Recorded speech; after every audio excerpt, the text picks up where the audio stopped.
It's great to be here at the GS1 Hong Kong Summit.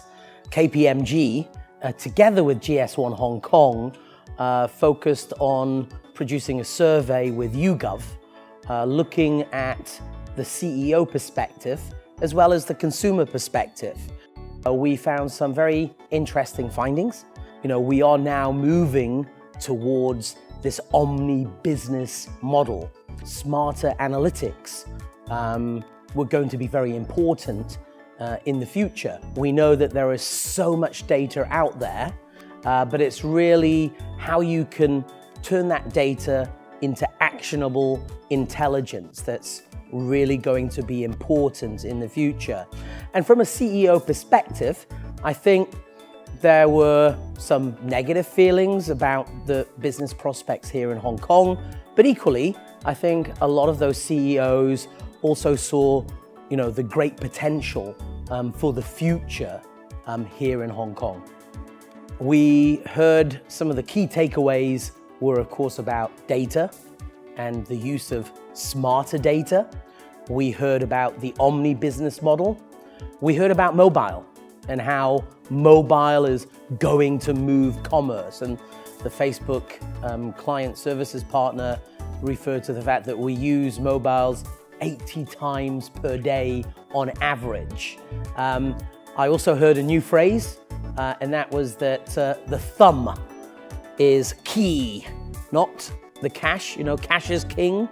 Now it's the thumb is king. So the thumb shopping, of course, we spend a lot of time online. We spend a lot of time on mobile.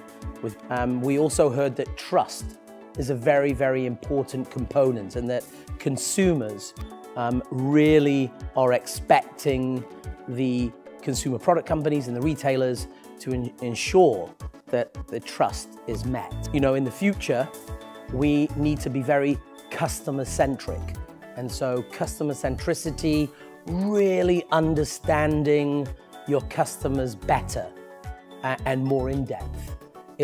We also heard about the customer experience and the need for all of the retailers and FMCG companies to focus on that consumer journey.